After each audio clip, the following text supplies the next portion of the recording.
지금부터 강의를 시작하도록 하겠습니다. 오늘은 세 가지 작은 토픽을 갖고 시작을 하겠습니다. 저는 아이오바이오의 파운더이고 임상에서 이거를 사용하는 CEO입니다. 그리고 오늘 이따 강의 후에 저의 코파운더하고 QLF 기술의 인벤터인 알버트 박사가 같이 조인해서 Q&A에 참석을 할 예정입니다. 빛에 의한 반응은 여러 가지가 있습니다. 그 중에 저희는 형광이라는 반응을 나타냅니다. 다른 거와 달리 주어진 빛의 파장과 나올 때 빛의 파장이 다른 게 형광의 특징이고 이거를 이용하는 기술입니다. 저희 기술의 시작은 QLF라는 기술로서 시작이 되었습니다.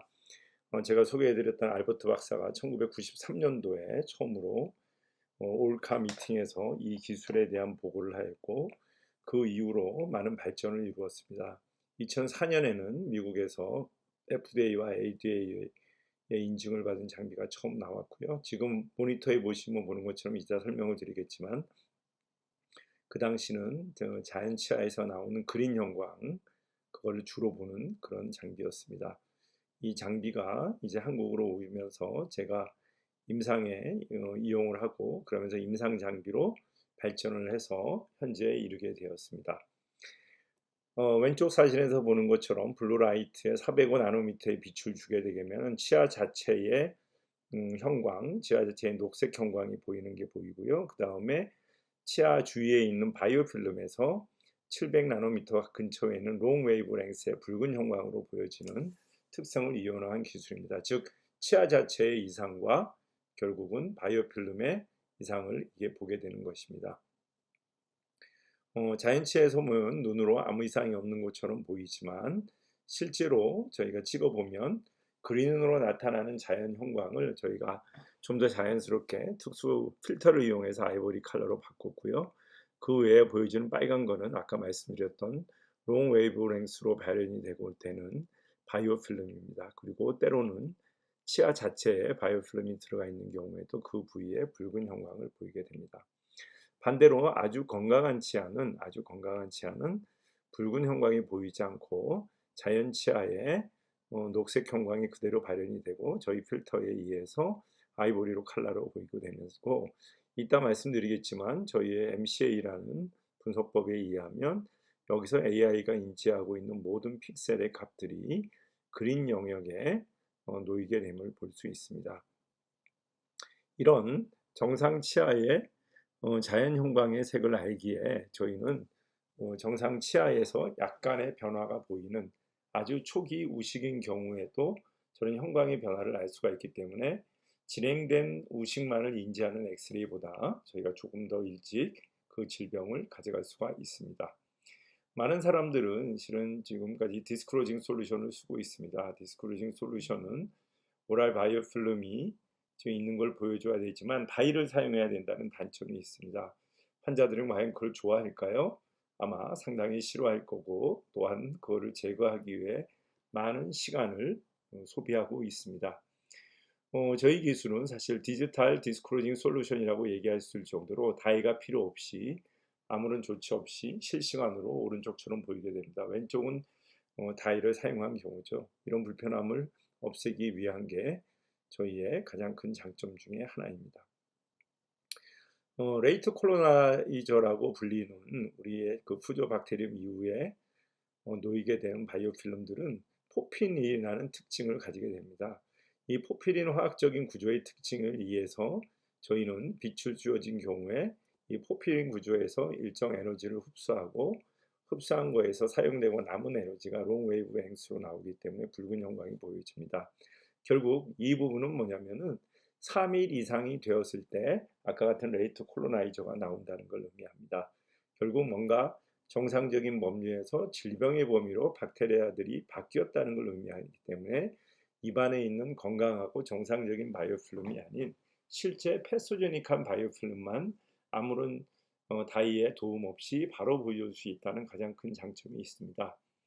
결국 우리 치과의 양대 질병인 캐리어스와 치주 질환의 원인이 되는 박테리아를 눈으로 직접 볼 수만 있다면 실은 구강 질환, 만성 질환은 우리가 예방할 수 있다는 점에서 이 기술의 가치가 있다고 생각을 합니다.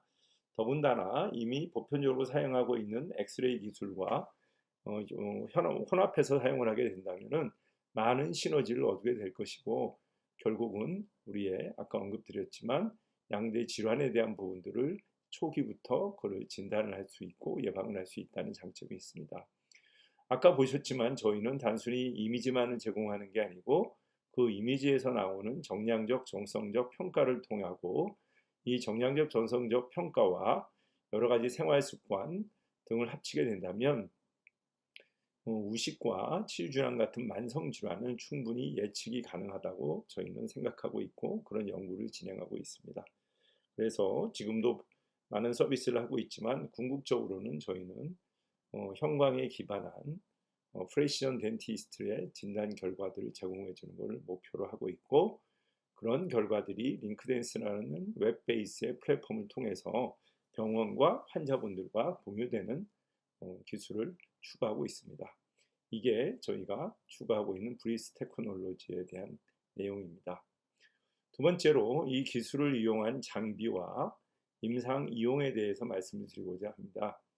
저희는 각 임상에 실제 단계별로 필요한 4가지의 하드웨어를 만들었습니다. 그리고 아까 언급해 드렸던 이런 영상 이미지에서 나오는 결과들을 정량적, 정성적으로 평가하기 위한 플랫폼을 가지고 있습니다. 먼저 영상 장비에 대해서 말씀드리겠습니다. DSLR 또는 파노라마 뷰처럼 구강 전체를 한꺼번에 확인할 수 있는 구강외 카메라 타입의 장비가 있고요. 기존에 사용하고 있는 우리가 인트라오랄 타입의 구강내 카메라 형태의 장비가 있습니다. 링크댄스 QC와 QP라고 표현을 하게 됩니다. 먼저 이 QC는 보통 병원에서 촬영하는 DSLR과 같은 방법이라고 생각하면 됩니다. 단지 저희는 2장의 사진을 제공해 드리게 됩니다. 먼저 화이트 이미지로 초점을 맞추고 화이트 이미지를 어둠과 동시에 그다음에 형광 이미지가 동시에 얻어집니다. 우리도 엑스레이 촬영할 때 러닝 커브가 있듯이 실은 이 촬영법도 훈련이 필요합니다. 저희는 이런 트레이닝을 위해서 브리스 XP라는 웹 베이스의 교육 훈련 플랫폼을 운영하고 있습니다. 그림에서 보는 것처럼 실은 3년 된 경험자와 한 달 된 경험자들이 촬영하는 데에는 완벽한 이미지를 만드는 데는 시간적인 차이가 있습니다. 그러나 저는 이제 트레이닝에 의해서 이거는 충분히 극복할 수 있다고 생각을 합니다. 이 장비에 대한 이미지를 보겠습니다. 최근에 저희가 동료 의사에 의해서 얻은 사진입니다.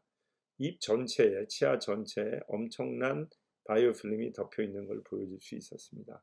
결국은 우리가 눈에는 바이오 필름이 안 보이는 것 같지만 위에 보이는 치아 위에 엄청난 양의 바이오 필름이 속해 있는 그런 케이스입니다. 다음 케이스입니다. 전치부는 비교적 양호하게 그 바이오 필름 양이 적지만 후칩으로 갈수록 상당히 많은 바이오 필름을 볼 수 있습니다. 특징적인 것은 오른손잡이인 경우에는 지금처럼 본인이 왼쪽을 먼저 땄기 때문에 왼쪽은 좀 낫지만 오른쪽을 먼저 끝내는 경향이 있어서 지금처럼 바이오 필름이 강하게 보이게 됩니다. 여러분도 궁금해 하시겠지만 그러면 표면에 우식이 있고 겉에 바이오 필름이 있는 경우에는 어떻게 하냐는 질문을 할 겁니다. 이런 경우에는 보면 하악에는 바이오 필름이 있고 상악에는 바이오 필름이 비교적 없지만 서페이스 캐리어스가 있는 걸 보여주고 있습니다. 결국은 표면에 있는 바이오 필름을 제거하고 그 치아를 촬영해야만이 치아 자체의 형광에서 나오는 형광 이상을 발견할 수 있습니다. 지금처럼 표면에 있는 바이오 필름을 제거하고 나면 그 치아 자체에서 나오는 형광의 이상을 볼 수 있습니다. 이거는 형광의 이상에 의한 초기 우식이라고 저희는 진단할 수 있습니다. 그리고 이 장비의 가장 큰 특징은 그동안 우리가 환자의 상태와 외모를 보고 대략 상상만 했던 크레이지 라인과 어브프랙션 등을 눈으로 확인할 수 있다는 장점이 있습니다. 지금 보시는 것처럼 정상적인 치아에서 눈으로 보이지 않던 부분들이 결국은 형광 이미지에 의해서 크레이지 라인이 보이게 되고 특히 크레이지 라인이 붉은색으로 보인다는 의미는 이미 물리적인 변화뿐만이 아니고 그 안쪽으로 세균이 들어가고 있다는 것을 다음 교환면 사진입니다. 우리는 보통 눈으로 보고 여기 있는 교환면의 검은색의 변화를 보고 엑스레이 촬영을 환자한테 설명할 수 있습니다. 그러나 이 브리스 기술은 찍자마자 이런 붉은색의 형광에 대한 가이드를 주기 때문에 환자분들이 엑스레이를 촬영하는 것에 대한 거부감을 느끼지 않고 있고, 그 다음에 저희가 수시로 즉 방사선 촬영을 거부하는 분들에게도 이런 사진을 갖고 저희가 확인을 해드리고 있습니다. 마찬가지로 같은 환자인데 하악 사진입니다.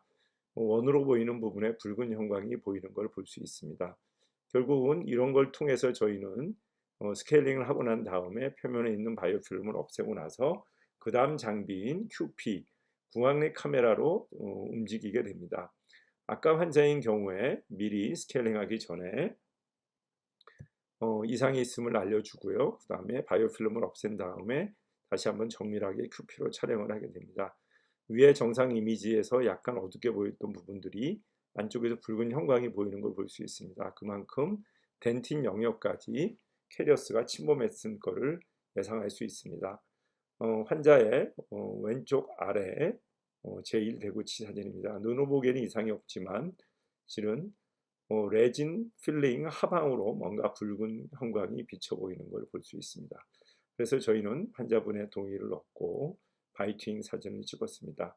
상악 속옷치 부분의 프록시말 캐리어스와 하악 왼쪽 제1대구치에 진행된 치아 우식을 볼 수가 있었습니다. 마찬가지로 이 큐레이 QP는 러닝 커브가 마찬가지로 있습니다.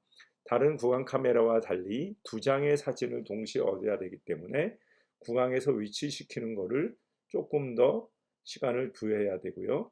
그리고 형광 간섭을 받기 때문에 덴탈 라이트를 끄고 촬영을 해야 됩니다. 보통 2분의 1 정도의 시간이 숙련자에게서 필요로 합니다. 또 다른 케이스입니다. 육안으로는 이상이 없었지만 마찬가지로 형광으로 저희는 레진 필링 하방에 붉은 형광을 볼 수 있었고, 엑스레이까지 촬영했을 때 상당히 진행된 부분을 볼 수 있었습니다. 물론 매번 바이투잉과 엑스레이를 찍으면 좋겠지만 엑스레이를 찍지 못하는 환경이 앞으로 점점 많아지고 있습니다. 방문 진료라든가 텔레덴티스트라든가 엑스레이는 병원 내에서만 사용하지만 병원 내에서 사용을 못하는 경우에 어떻게 할 것이냐에 대한 부분이 이 브리스 기술이 그걸 대체할 수 있지 않을까 생각을 합니다. 그리고 나서 지금 이제 캐리어스를 제거했을 때도 캐리어스 제거가 완벽히 됐는지 안 됐는지를 눈으로 판단하기엔 애매합니다. 눈으로 보기에는 깨끗해 보이지만 실제로는 붉은 형광이 남아있는 경우가 많아서 이런 경우에 환자와의 커뮤니케이션, 보험사와의 문제, 법적인 대비를 위한 면에서도 이 장비는 많이 이용되고 있습니다. 최근 이제 치주 환자들이 많이 케어가 됨으로써 고령 환자들이 많아지면서 오랫동안 자연 치아를 유지하다 보니 결국은 치아의 균열에 대한 부분이 많아집니다. 치아의 균열에서 특히 붉은색이 들어가게 되면 이미 박테리아가 크레이지 라인 안으로 들어갔다는 것이기 때문에 상당히 위험한 상황입니다. 상악 제2대구치에 통증을 주소로 내원하였습니다. 이분인 경우에 크레이지 라인이 보였고요. 그래서 신경치료를 들어갔습니다. 신경치료를 들어갔음에도 불구하고 그 크레이지 라인이 에나멜 벽을 타고 밑으로 내려가는 걸 볼 수 있었습니다. 조금 더 심한 환자입니다. 이 환자는 신경치료를 했지만 신경치료 도중에 실은 펄프 챔버의 하방에 이미 크레이지 라인이 루트까지 연결된 것을 저희가 보여드렸고, 그리고 발치를 하게 되었습니다. 이런 사진을 보여주기 전에는 환자는 동의를 얻기가 어려웠습니다. 그러나 이 사진을 통해서 환자의 만족할 만한 동의를 얻었고, 이런 내용은 2021년도에 저널 오브 엔도노틱스에 기고가 되었습니다. 그래서 이런 크레이지 라인에 대한 거를 저희 브리스 기술로 진단할 수 있다는 게 실렸고요. 그럼으로써 저는 강력히 주장하는 바가 그동안 아메리칸 어소시에이션 오브 엔도돈티스트에서 주장했던 크레이지 라인의 예우가 엑설런트하다는 것에 대해서 약간의 의문을 갖고 있습니다. 그래서 크레이지 라인에 without, 즉 붉은 형광이 없는 것은 예우가 엑설런트하지만 붉은 형광이 있는 경우에는 우리가 조금 더 심각하게 이 상황을 봐야 되는 게 아니냐는 생각을 하고 있습니다. 최근은 임플란트 주의염까지 이 브리스 기술의 영역을 넓히고 있습니다. 페리임플란타이스인 경우에 저희가 외과적으로 치료를 한다 하더라도 임플란트 스레드에 바이오필름이 남아있는지 아닌지 저희가 알 방법이 없습니다. 레이저를 통해서 이 부분을 제거한다 하더라도 어느 부분에 바이오필름이 남아있는지를 알 수 있다면 훨씬 더 제거가 용이할 것이고 외과적 치료 후에 예후가 좋아질 것입니다. 더군다나 이 서커스에서 이미 임플란트 주위에서 아큐트한 아주 액티브하고 애큐트한 페리임플란타이트 인플라메이션이 진행되고 있다면 지금처럼 붉은 형광이 올라오게 됩니다. 저는 보통 이런 상황에서 신경치료에 사용하는 페이퍼 포인트를 서커스에 넣게 되면 많은 엑스레이트가 나와서 조금 더 진단을 용이하게 할 수가 있습니다. 그리고 페리임플란타이티스에 의해서 발치한 임플란트를 보게 되면 표면에 바이오필름이 제거가 되지 않고 항상 남아있는 경우가 많습니다. 결국은 앞으로의 페리임플란타이티스의 치료는 이 임플란트 스레드 위에 있는 바이오필름을 어떻게 효과적으로 찾아낼 것이고 어떻게 제거할 건지에 대한 부분이 관건이라고 생각합니다. 자, 이런 영상 장비를 촬영하실 때 주의하실 점을 간략히 말씀드리겠습니다. 가능하면 앰비언트 라이트를 줄여야 됩니다. 앰비언트 라이트에 의해서 405 나노미터에서 만들어져야 되는 순수 자연 형광이 간섭을 받기 때문에 이미지에 약간의 문제가 있을 수 있습니다. 두 번째는 뭐냐면 초점을 맞추기 위해서 화이트와 초점을 맞춘 다음에 블루까지 촬영을 해야 되기 때문에 충분한 시간을 구강 내에 둬야 된다는 겁니다. 그러다 보니 한 장만 촬영하는 거에 익숙해져 있는 분인 경우에 이런 부분에서 오류를 범하기가 쉽습니다. 그래서 두 장이 촬영할 때까지 충분하게 기다려줘야 된다는 게 좋은 이미지를 얻는 비결입니다. 그리고 세 번째는 아까 말씀드린 것처럼 자연치아 위에 거쳐 있는 바이오필름은 제거를 한 다음에 자연치아를 촬영하게 되면 자연치아 자체의 이상에 대해서 우리가 정확하게 인지할 수 있다는 것을 말씀드리고 싶습니다. 이제 비영상 장비를 말씀드리도록 하겠습니다. 비영상 장비는 라이트 큐어링 형태의 장비입니다. 그지만 여기서는 405 나노미터의 빛이 나와서 저희가 원하는 브리스 기술의 그 특화된 형광을 볼 수 있게 만들어 놓았습니다. 치과 위생사나 덴티스트가 최어 사이즈에서 스케일링 후라든가 스케일링 도중 아니면 충치를 제거하는 도중 그리고 저는 페리임플란타이티스 수술을 할 때 치료를 할 때 주로 사용을 하고 있습니다. 남아있는 레진을 확인한다거나 남아있는 충치를 확인하는데 아주 효과적입니다. 그래서 최어 사이드에서 실은 의료진이 판단을 하기 위해서 가장 쉽고 빠르게 효과적으로 사용할 수 있는 장비임을 설명드리고 싶습니다. 큐스캠 플러스는 일반인들이 집에서 본인 스스로 케어를 하기 위한 장비로 고안이 되었습니다. 병원에서 저희가 캠으로 촬영을 한 다음에 본인의 바이오필름 상태를 실은 눈으로 보여주고 큐스캠 플러스로 동일한 게 보인다는 걸 알려주고 집으로 가지고 가서 실은 병원에서 보내준 큐레이 캠 프로의 이미지를 보면서 본인이 어디를 관리하는지를 본다면 실은 아이들은 일종의 게임으로 생각하면서 구강 관리에 대해서 몰입을 할 수가 있고 실제로 많은 좋은 결과를 유도할 수 있습니다. 그리고 이 링크댄스 앱과 이 큐스캠 플러스가 연동이 됐을 때 효과가 배가 됩니다. 그래서 캠프로 이미지를 환자한테 보내주고 그 앱으로 본인이 집에서 그 사진을 연 다음에 큐스캠 플러스를 가지고 그 사진과 비교하면서 케어하게 되면 훨씬 효과적입니다. 실제 예입니다. 금년 1월에 방문했던 환자입니다. 지금 정도의 바이오필름 양을 보였고요. 저희가 스케일링 도중에 끝난 다음에 이걸 통해서 제거된 걸 확인을 했고요. 끝난 다음에 환자한테 완전히 제거된 걸 보여주고 위의 상태와 실제로 보이는 것을 보여주었습니다. 그리고 나서 이게 첫 번째 방문인데 2주 뒤 방문해서 보시면 확실히 개선된 것을 볼 수 있습니다. 그리고 나서 제거를 했음에도 남아있는 것은 아까 얘기했지만 치아 자체의 이상이고 프록시말 캐리어스입니다. 큐스캠 플러스를 사용했을 때 구강관리가 개선되는 걸 보여주는 케이스입니다. 자, 저희의 가장 큰 장점인 이걸 어떻게 정성적으로 보여주냐에 대한 기술을 말씀드리고자 합니다. 표면 우식이라든가 구강 위생 상태에 대해서 우리는 실은 정량적 정성적으로 평가를 해서 환자한테 얘기해 주고 싶습니다. 메디칼에서는 이미 많은 검사 결과들이 수치로 표현이 되고 있지만 우리 치과는 아직 그런 부분들이 부족합니다. 그래서 이런 거를 저희가 정량화, 정성화하기로 저 오랫동안 노력해 왔습니다. 저희 QLF 기술의 창시자인 알버트 박사님도 Q라는 부분들이 퀀터테이티브, 정량적으로 평가할 수 있다라는 부분을 강조를 하였습니다.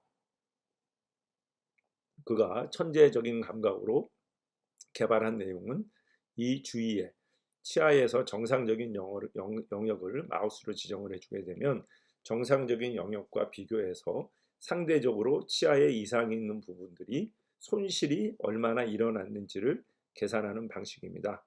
델타 F와 델타 R로 나눠지는데 델타 F는 형광이 얼마나 소실됐는지를 보는 겁니다. 즉 알파 G 값을 이용해서 형광의 소시도를 보게 되고요. 저희가 스레스홀드를 -5로 봐서 -5보다 큰 수치의 변화가 일어나는 경우에는 표면에 어떤 변화가 있다는 것을 저희가 얘기할 수 있습니다. 델타 R은 붉은색의 정도, R을 이용하죠. R 값을, 레드 값을, RGB의 레드 값을 이용해서 레드 값이 정상보다 20% 이상이 됐을 때는 유의미하게 이상이 있다. 즉 앰비언트 라이트를 잘 조절해야 되는 게 그런 이유입니다. 앰비언트 라이트 때문에 불필요한 붉은 형광이 나오게 되는 무리가 생기기 때문에 하여튼 지금처럼 하게 된다면 이런 프로그램을 이용해서 임상가가 정상이라고 생각되는 부위를 저희가 가이드를 하게 되고요. 그 중에 정말 정상인 부위만 푸른색으로 마크되게 만들게 되면 거기서 나온 수치와 이 영역 내부에 있는 이상에 있는 수치들이 한꺼번에 계산이 됩니다. 그래서 델타 F와 그 중에 가장 이상이 있는 것을 델타 F 맥스라고 표현을 하게 됩니다. 그동안에 저희 코파운더인 김백일 교수 팀이 많은 연구를 통해서 이런 수치가 실제적으로 캐리어스의 어떤 스테이지하고 관련이 있음을 밝혀냈고요. 그 수치들의 연관성이 있는 것을 많은 논문을 통해서 발표했습니다. 이런 RGB 값만 갖고 이용을 하다 보니까 이 RGB 값에 의해서 결국은 보철물에 대한 형광의 소실인지 아니면은 실은 진짜 형광의 소실인지에 대한 부분들을 AI가 찾아내기가 쉽지가 않았습니다. 그래서 저희는 RGB를 이용하던 기존의 컨셉에서 LAB를 이용한 두 가지의 색차계를 이용하는 그런 컨셉을 개발을 하였고 그거를 멀티크로마틱 아날라이시스라고 표현을 합니다. 멀티크로마틱 아날라이시스의 가장 큰 목적은 AI에 의한 자동 분석 기능입니다. 이미 저희는 많은 케이스를 통해서 치아와 잇몸 부위를 98% 이상의 정확도로 이제 분리를 할 수 있었고요. 그렇게 분리되어 있는 700장 이상의 케이스를 갖고 저희는 4억 4천 개의 픽셀에 실은 알파 G와 알파 GG 값을 이용해서 클러스터링을 이용했습니다. 그래서 그 클러스터링을 통해서 저희가 봤더니 결국은 우리가 표현할 수 있는 실은 RGB 값이 LA 그래프에서 볼 수 있는 어떤 보더라인을 만들 수 있었고요. 그게 보이는 MCA 맵이라는 겁니다.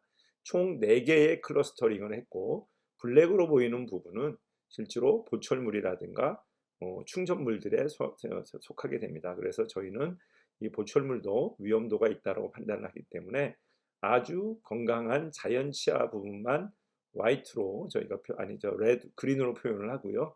그 다음에 바이오필름과 보철물을 레드로 표현하고 그 사이에 겹치는 부분을 옐로우로 표현한 MCA 맵이라는 개념을 만들었고 거기서 나오는 픽셀들을 LA 좌표에게 의해서 그 지도 위에 뿌려주는 형태로 그 사람의 그 치아의 상태를 정성적, 정량적으로 평가하려고 만들었던 게 MCA 맵입니다.